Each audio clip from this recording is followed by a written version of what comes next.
Okay, I hope you can hear me well. My name is Ged Powell. I'm here today on behalf of the Janet Brokerage, and we'll get started right now. So first of all, I guess you need to know who I am. So a brief introduction to me and my background. My background is not in IT or in IT provision. It's in electronics engineering, and I've had quite a lot of exposure to research management in large research institutions and research groups for large companies. My main background is in digital signal processing, semiconductors, and cellular technology, but I have been responsible for two successful startups, which probably makes me the candidate to start the brokerage off and get it to where we are today, which is in its delivery phase. One of the startups is now in .com heaven, by the way. The other one still is with us. So that's me, and just a brief rundown of what I'm hoping to get through today. The format of today's briefing. Start with a little bit of context and historical perspective, because I'm not sure how many people on the call are aware of where the brokerage came from and what we're trying to achieve. The second thing is we'll talk about the purpose and the aims, how it fits within Janet, then the strategic positioning of the brokerage, where we've got to right now with our work and what we have to offer. And then we'll talk more about building a roadmap into the future and what we see the future holding for us. So that's a kind of chronological rundown of what I'm trying to, or it's a kind of chronologically ordered presentation of what we're trying to tell you about today. So I hope that works. But before we start on the meat of the presentation, I'd like to just set a little context. And it's captured in this slide you see on the screen. I guess those of you who are involved in IT always live in interesting times. It's a dynamic, ever-changing world. But at the moment, things are particularly interesting for people in IT in the education sector. The higher education funding model is changing, and those changes are being reflected across the board in education to different levels and extents. That's that whole idea of student fees funding universities rather than block grants is moving people's thinking from capex to opex. That's a sentiment which is across the board. We've got the spectre of carbon taxes upon us. We don't know what's going to happen there. We know they're going to bite, and we don't know what's going to happen with the long-term plan of those. On-demand IT is becoming more and more of an issue. People just generally are becoming more IT savvy, and they're expecting ubiquitous delivery of all sorts of content and learning. The expectations are very high, and that's reflected in the incoming student population. They're coming from a culture where social networking and ubiquitous computing is just part of life, like turning a tap on. So their expectations are driving things. And of course, the research councils haven't missed all of this, and they're starting to build some fairly rigorous requirements into their grant contracts, which put some pressure on the IT provision that certainly higher education and research groups, but that will reflect down too. So the context for the whole brokerage is against that backdrop, and the feeling generally is that there's a need to review the paradigm of presentation of IT across the sector and across education generally. That sentiment, that realization that the paradigm needed to change, is woven deeply into the history of the brokerage.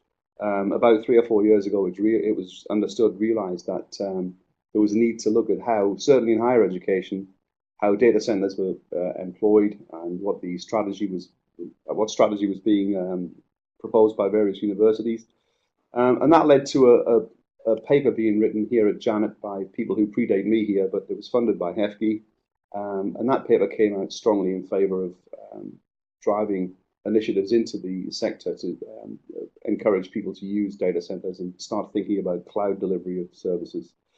That paper eventually led to Treasury putting forward a universities modernization fund, which was actually quite large, and I can't exactly remember the total value, but the relevant value to us was a £12.5 million fund, of which £2.5 million was for shared services for admin, and the other 10 million was for the shared IT infrastructure provision, which was basically broken down into 4 university-based software as a service projects, 2 at Oxford, 1 each at Leicester and Southampton.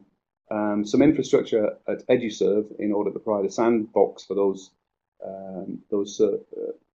software as a service projects to be housed and other projects to be exercised, and a tranche of funding which allowed the Janet Brokerage to be created. And that money came online in the middle of last year, and the brokerage got started around about June or July last year when the first staff came on board here at Janet. So that's just a very, very brief rundown of where we came from. I guess we should refer to the purpose and the aims of the brokerage now, which are very relevant. The brokerage's function will evolve over time as we develop our ideas and thinking, but there is certainly an overarching purpose to the whole thing, and that's why it was funded. It's actually explicitly stated in the original contract material that we would work with the sector and suppliers to provide solutions based on IT as a service, facilitating the uptake of data center, hosted and cloud services. I've just read that from the screen. But it's still a relevant thing. We've always been concerned from day one about connecting the sector to suppliers. That's what a brokerage does. That's where a brokerage natural home is, in between 2 parties who are negotiating. And that's where we see ourselves. And that's been the intention from day one. Always about benefits for the sector. Clearly, we're funded from HEFCE. It's a sector-driven initiative, and we are morally and probably contractually obliged to be about the sector, and that's how we definitely see ourselves, although I'll address that issue later in the presentation. And we're always about moving to data center and cloud delivery services. So that pretty much captures what we're about and where we want to be. So how we go about what we're trying to do in order to address that very high level mandate that we were given by HEFCE all those years ago, or all those months ago, is to do these things, create efficiencies and cost savings. And an example of that is the aggregation of sector demand, which is the rather obvious one. We pull the sector together, and instead of buying 1 university or 1 college's worth of IT provision, we buy 400 or thereabouts. But it's important to realise that this is not a simple volume discount issue, or not necessarily a simple volume discount issue. The fact is that if we are able to aggregate the demand in the sector effectively, we will be able to present a case to vendors which allows them to implement economies of scale which they can pass on to the sector. These are real cost reductions which the vendors will realise and will be able to pass on. So we're not just asking for price breaks and that sort of thing, although we do ask for that. We are trying to drive a genuine technical efficiency of scale issue forward. Accelerate and improve services. One of our big issues at the moment is provide procurement methods to accelerate procurement and thereby services, and to understand the sector's requirements and pass those to vendors so they can understand those things and accelerate the delivery of the required technologies and systems. Reducing technical risk, reducing risk in adopting new services. That's something we're trying to do, understand and disseminate information about legal, regulatory and commercial aspects, thereby reducing the risk to the institutions when they decide to go under these services and buy from data centers and cloud providers. Address technical and business questions. I've already covered that one. And the object is to create this competitive market of qualified, sound technical platforms. And we're already moving some way towards that. I'll come on to that later in the discussion when I tell you what we're doing at the moment. But the bottom one is to add value. We've been involved in a number of conversations where people have mentioned to us that there are many, for example, procurement networks out there, many bodies which are providing access to these sort of things.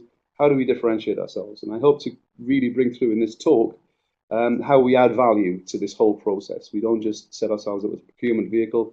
We're doing things like writing white papers. We're getting very close to institutions. We're doing studies on total cost of ownership, value for money, and feeding that back to the institutions and to the vendors and adding value to the whole process, which we think is a very important aspect of what we do. So the next thing is where we fit. This is where we fit both inside Janet and inside the overall ecosystem. There are many ways to look at how we fit. It's not a simple single dimensional picture, but we have to reduce it to this for the purposes of a slideshow. We are part of a complex and dynamic ecosystem. It's complex, as everyone listening to this presentation probably understands. You're all in the sector. Each of those boxes on the screen now is a complex entity in its own right.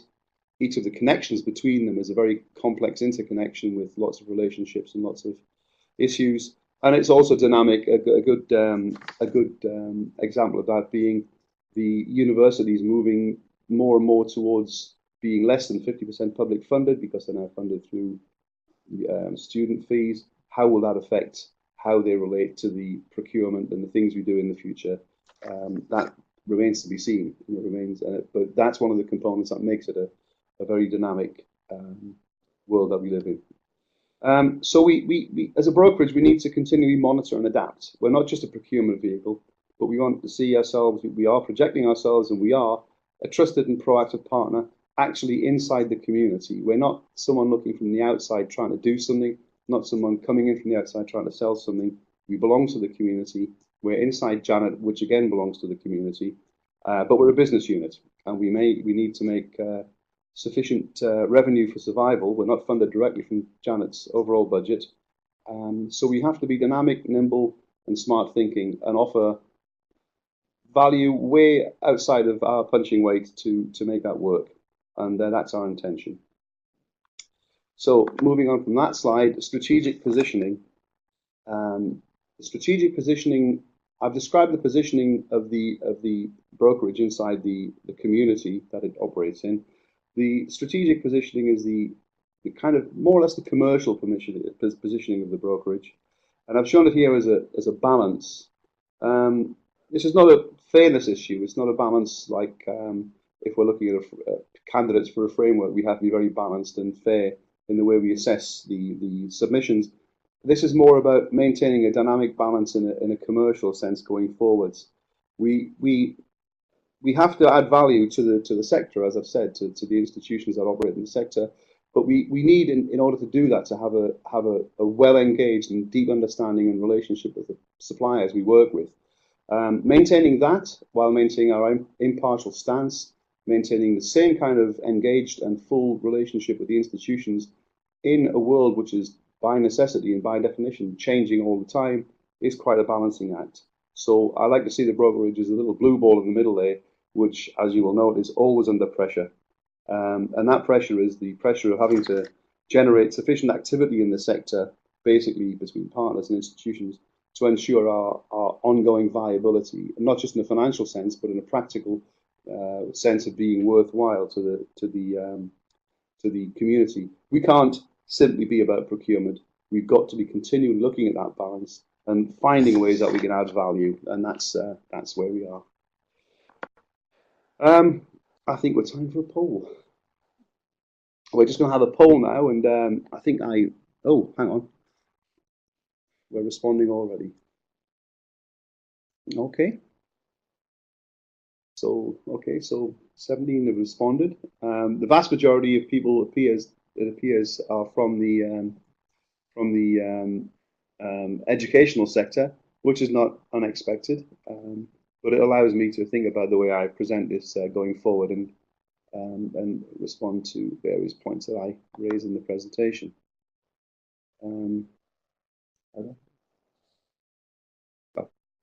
Okay. Okay, thank you for that, everyone who responded to that. I'll try and emphasize the relationship we have with the institutions in the sector in order to respond to that poll. But the first slide is about our relationship with suppliers, which we need to have. We are, as I've said several times, about connecting suppliers with consumers or with users. So we need to have a very healthy relationship with suppliers, and where that relationship is expressed is here. We can provide suppliers with all of the aspects that they need to be engaging with the sector, as demonstrated here. The sector being in the middle, all of these technical development, product channel, sector leadership, licensing, advocacy, reputation, feedback, products, and preferential usage and price models are things we can assist the supplier community with, having understood, of course, the requirements and the constraints on the people in the consumer community. So what the suppliers get from us is positioning themselves with a trusted, impartial advisor. They get to share in our thought leadership and insight, or they get to contribute, should I say, to our thought leadership and the insights provided by our privileged position in the community. An impartial route for product feedback, which is actually quite important. One of the things we hear from providers is that they really have no strong indications at the moment about which way the education sector would like to go with a lot of these issues, and we can provide them with that feedback by talking directly to the people at the coalface, as it were. Obviously, the sector aggregation and the access beyond higher and further education is something we can provide with. A route to combine products in a sensitive, low-risk way, and so on. There's a lot that we can do with the suppliers. The important thing is that we work with the suppliers in a collaborative model through a community-based process of events, conferences, blogs, tweets, white papers, continual engagement, so that we, referring back to my previous slide where I had the balance, we do provide them with that value proposition that keeps them engaged, keeps them hot, and keeps them talking to us, so we can keep talking to the sector. Just to capture that in terms of suppliers, Janet will provide, or the brokerage will provide, things like advocacy, feedback, the aggregation, best practice. The suppliers will, of course, provide the best products they can. We'll talk to them about preferential usage models and pricing, suitable license models, and of course the deliverable to the sector and deliverable ultimately to HEFCE and to the Treasury is demonstrable benefits, enhanced reputation for the providers, that is, of course, products that work, and lower cost of sale, increased efficiency, that kind of thing.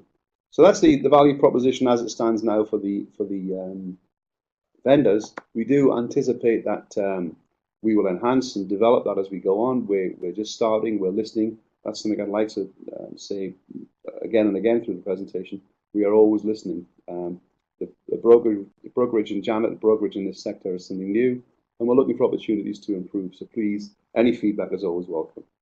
So we come on to the kind of benefits we can provide to the institutions, always remembering that we are the sector's agent. We're funded by the sector, and our mandate is to provide benefit to the sector, so we're very keen to do that. Aggregation of sector requirements, we've covered that. Something which may not be, well, should be apparent, but I guess a lot of people don't think about it, is the massive reduction we can provide in procurement overhead. Anyone who's been through a full procurement cycle will understand the amount of overhead involved. If we put the right kind of tools in place, the right kind of frameworks, we can reduce that enormously, and we are reducing that enormously. We know that because we have a framework in place, and we're already talking to some institutions who are going to exercise that. We can build relationship with key suppliers, which means the institutions don't have to. We can develop those relationships using the feedback we get from the institutions and from the sector. We can be a focal point for cloud information, again, through things like white papers, studies on total cost of ownership, value for money, legal, regulatory issues. We'd like to see ourselves as an aggregation point for best practice in the sector. And of course, all of this is being done from Janet's trusted impartial status and with full access to Janet's wide range of expertise in the technical, procurement, security, legal, all of those areas. So we can provide a full service to the sector. Again, working with the institutions in a collaborative model in exactly the same way we work with the providers, with the suppliers, through a process of direct engagement, events, conferences, blogs, tweets, etc. So a two-way looking value proposition which should benefit everybody in the chain is what we're looking to develop. And of course, the final aspect of positioning is the recognition that we are in a public sector world at the moment. This may change as time moves on, as different things come into play. But we see ourselves in the same kind of light as these institutions that we've highlighted here. These are just examples. It's not a full suite. It's just a statement of where we think we sit relative to those people. Okay, so that's a lot of background, a lot of positioning stuff, and just discussing about the sort of things we'd like to see happening going forwards. But where are we now? I guess the question to that one is, the answer to that question is on the screen. We're open for business. We've actually been open for business for 6 months. We've had staff in place and we've been talking to people for 6 months. But we've reached the point in our maturity, this first stage of maturity really, when we can say we're ready to do business. We have an operating procurement framework in place, which is doing business right now. So we've started. We've moved from startup to operational, as I said earlier, and we're very excited about that, and we hope the sector is too. But before we go on to what we're going to do, I'd like to just mention the team. It is a presentation about the brokerage after all, and the brokerage isn't just me. It's lots of people, and not just the people on the screen now. This is the brokerage team, but a lot of other people have had a lot to do with the brokerage and its instantiation. That's me in the middle there, and Dan Perry and Tim Kidd are directors here at Janet, who are project lead and sponsors. The project team you'll see underneath there, it's quite small at the moment. That team will of course grow as we start exercising the procurement frameworks and doing the other work that we have in the pipeline. Shan is the technical lead there. He's in the far left of the screen as you look at it now. And he's also on my far left, typing away at the keyboard, hopefully answering any questions that come in due course. We are recruiting for growth. We need to judge the sort of direction we're going to grow in first. We've got strategic plans, but of course we'd like to bounce those off people in the sector, bounce those off the people we're engaging with, and get a better understanding of the directions we need to grow in. So again, as I've said many times, or several times at least, please let us know anything you can. Criticism, congratulations, anything you can give us which would allow us to build a better service for you guys would be very welcome. So before we get launched into what we are doing, there are a lot of misconceptions. The brokerage has been talked about for quite some time, and as in any village, rumours grow and misconceptions develop. So we'd like to just kill a few of those off. First of all, we're not at this time building our own data center. We're not going to go out, procure infrastructure, mount services on it, sell it, and start building the Janet cloud. That's not to say that might not happen in due course. We don't sense any pull for that now. And although it's a commonly held view that that's something we're trying to do, it's not true at this moment in time. We haven't completely discounted it, but it's not what we're trying to achieve right now. We're not trying to produce one-size-fits-all solutions for any particular problem that we sense that's out there in the sector. We talk to institutions ranging from small colleges, small schools, right up to major distributed campus universities, and they all have different problems, all have different issues, all have different requirements. And everything we do, we're trying to ensure that we respond to as much of that range as we can. We do not imagine for a moment we can generate simple turnkey solutions, silver bullets, which mean that one size fits all. And we're not just about frameworks. I've mentioned frameworks several times in this presentation, and we are a little framework centric right now at this moment in our evolution, because we have to be. They're the only sensible way for us to make progress in the initial part of our lives. But that's not what we're about. If that were the case, we would just point you at the various frameworks that exist already in government clouds and various other places, and ask you to use them. We see ourselves as being a business which has frameworks somewhere at the core of the business, but we do much more than that. We develop, we provide value. We look for ways of enhancing our value, and we support those frameworks with at least as much value as we need to make those frameworks work in the way we've spoken about before. And finally, we're not in it for the money. That may surprise a lot of people, but we do need to make some revenue. As I said earlier in the presentation, we're required to be self-sustaining, and that's not a bad thing. I mean, that's as much about demonstrating value to the sector as it is about actually making money and paying for ourselves. If we're not able to sustain ourselves, the question would have to be asked, does the sector think we're worth it? And the answer, if we're not paying for ourselves, would probably have to be no. So there's some of the things that we're not doing, just to take care of. I'm sure there's lots of other misconceptions out there, and if anyone has any queries which this presentation doesn't address, please type them in and we'll deal with them during the Q&A at the end of the thing. So the question should be really, what if that's not what we're not going to do, what are we going to do? So what we'd like to do is to develop the brokerage as I've described earlier, and have the sector think of us as a pilot and navigator, I guess, helping research and education institutions with their journey into the cloud. Obviously, everybody in the sector has quite enough to think about in their day-to-day running of whatever they're doing. They don't want to have to think about all the big issues and getting themselves into the cloud. We'll provide the guidance for that. And when I say we, I mean Janet. I don't mean just the brokerage. The brokerage will lead this initiative, but we'll be doing what Janet does best, what Janet's done best for the last 25 years, and that's procuring services as independent, trusted, impartial advisors to the community. Very much we see that as our role as Janet and as the brokerage.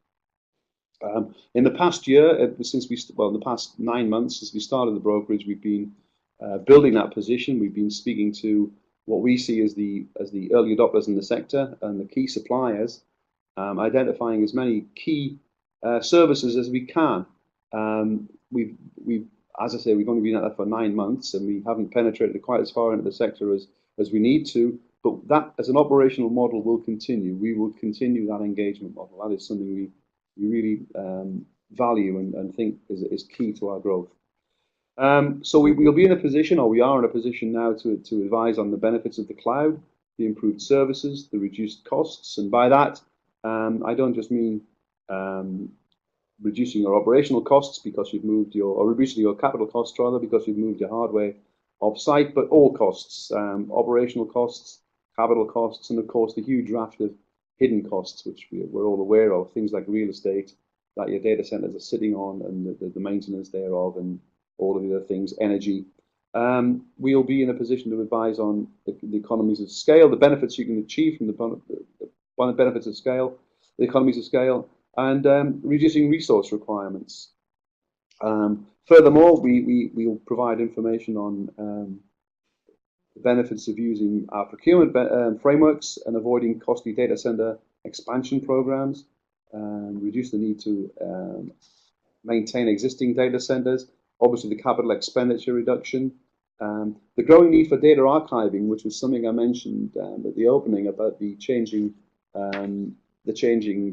paradigm, the changing landscape we're living in. Research institutions particularly are coming under heavy pressure to retain a lot of research data, and we can't keep doing that on memory sticks and servers stuffed on the desks. The research councils will not permit that sort of thing to happen. So we're looking at a journey. We're looking at, and I don't use that word often. It's a pretty horrible word and it's overused. And it's not the journey for a single institution making a move from one aspect of cloud and data service to another, but facilitating the whole sector making that journey.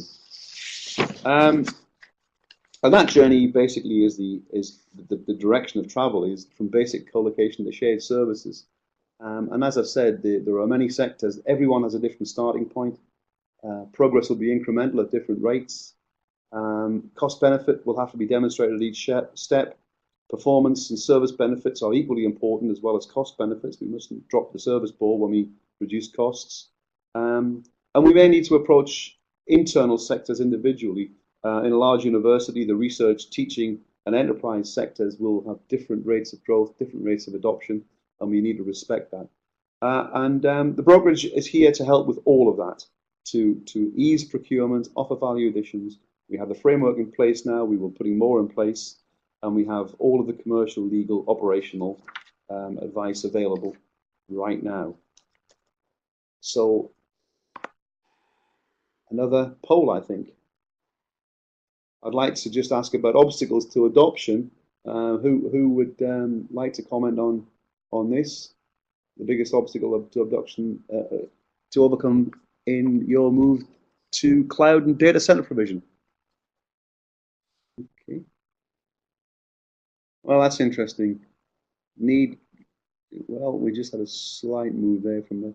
But between need convincing in the value and other, you've got the majority of people there.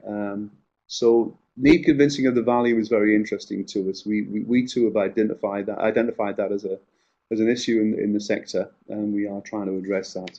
And I will mention that in a moment, but we only have about 10 minutes left, so I will move on. But that's an interesting feedback, interesting poll. So there's another way of looking at entering into the journey, the cloud journey, and that's as an individual institution. And the stack as I've presented it here is pretty much how an individual institution would look at it. The entry point would be somewhere at the vertical axis, and I've included some example services which are already out there in each of those categories, so people can get a handle on what I'm talking about. We see ourselves at the moment as operating in the bottom half of that. We're building the service up from the infrastructure through the platform, heading towards the software as a service. Other people have tried it different ways. There are many ways of doing it. In our early discussions with various institutions, this seemed the best way for us to do it. Interesting poll. So there's another way of looking at entering into the journey, the cloud journey, and that's as an individual institution. And the stack as I've presented it here is pretty much how an individual institution would look at it. The entry point would be somewhere at the vertical axis, and I've included some example services which are already out there in each of those categories, so people can get a handle on what I'm talking about. We see ourselves at the moment as operating in the bottom half of that. We're building the service up from the infrastructure through the platform, heading towards the software as a service. Other people have tried it different ways. There are many ways of doing it. In our early discussions with various institutions, this seemed the best way for us to do it. And the journey, obviously, we hope that universities and colleges are embarking on is the journey towards fully managed shared service and delivered to students, staff, researchers. It's an expensive and complex journey. It's difficult to manage, and as we've just seen in the poll, a lot of people are yet to be convinced of the value of it, and that's something that the brokerage needs to take on board, and we're well aware of it, and we're trying to address that. So how are we doing that? Well, we're initially focusing on provision of services that we know are required. We have a framework in place right now, which I'm going to come on to in a moment, which deals with co-location and infrastructure as a service. We're working with the UMF projects, which I mentioned early in my talk, and if anyone needs to know anything about that, please let me know. I'll give you all the information you want. And we're looking into right now. We've established the starting point. We're looking into provision of platform and software as a service, and of course these all important value adds. One of which is to provide evidence to people that the cloud is worth moving on to, and that the data center provision of services is a good and positive thing to do. So I've called this slide a product map. It's really more of a product space that we see existing. It's a classic 4-quadrant thing from a business school. I won't go into too much detail on it, other than to say that we started at the bottom left-hand corner about 9 months ago, and our target is to provision all of those sectors, all of those 4 quadrants to the sector. Direction of travel clearly being from bottom left to top right. And we have products in mind already. We know what products we're launching now. We're forming through our discussions and engagements the sort of products we should be providing to populate those boxes completely. We're very keen that we learn through the engagement models I've talked about how we do that, and what models and what products we do actually in fact implement.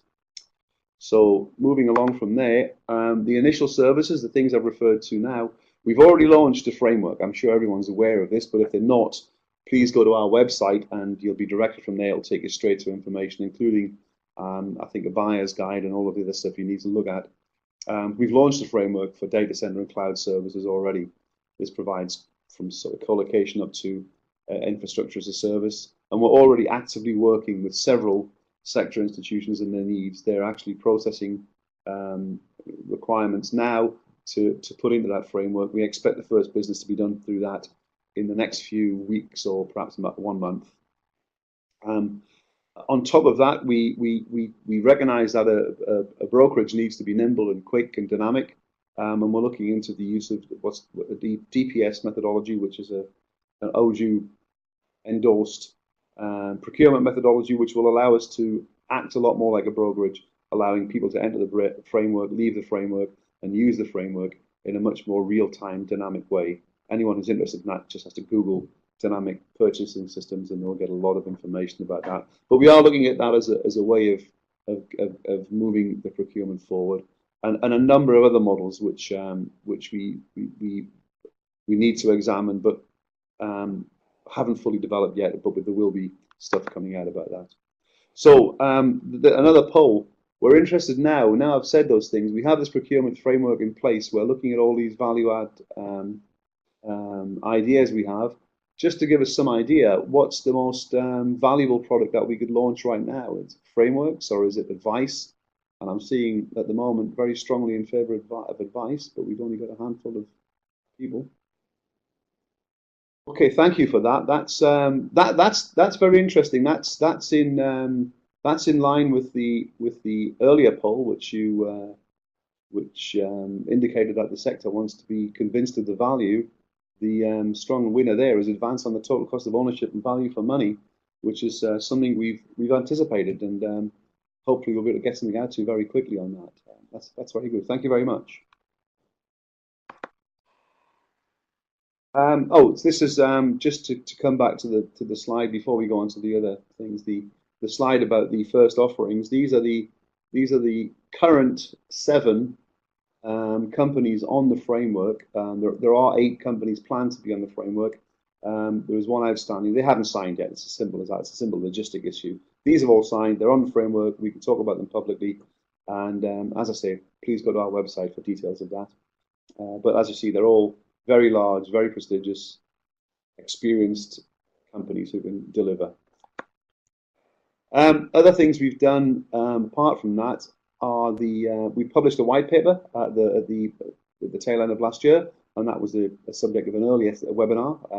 Shan and his technical team did a lot of work there.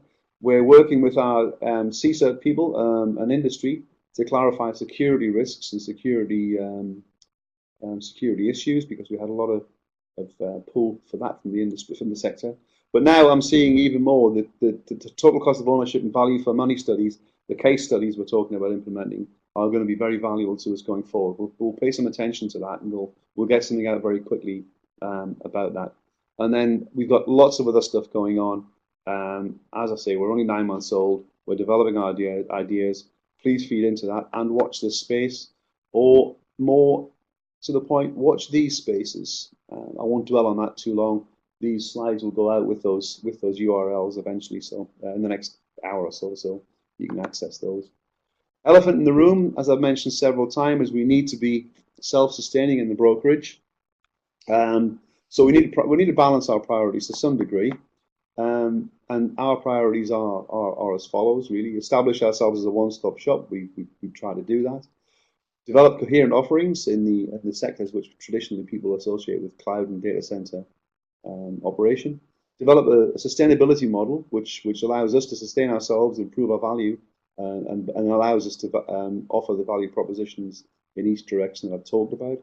Developing new technologies, legal and SLA models, support sector projects, and of course, as I say, we've got our first broker deals, and we are looking to establish a pipeline of deals. And I suppose we should add to that now delivery of financial and total cost of ownerships of argument to the sector, which allows people to make a judgment about what they should do in regard to this work. So I think this is my final slide before the thank you slide. As I said a number of times in the presentation, we are new. We are breaking ground. Our colleagues in the US and in Internet 2 are trying something very similar. I spoke to them recently. They're a good 6 months behind us, and they're seeing similar issues to us and similar potential to us. But the people who really know what's required are the people in the sector. And if you could share your expertise, your requirements, your experiences with us, if you could point people to us or to the website, and most importantly, talk to us. Let us know what you're thinking, what you require, what the brokerage can help you with, and we might just be able to help with that. We'll certainly take it on board and let it influence our thinking as we go forward. And we look forward to seeing you all. So with that, I think I've come with, I'm 2 minutes over, to the end of my presentation.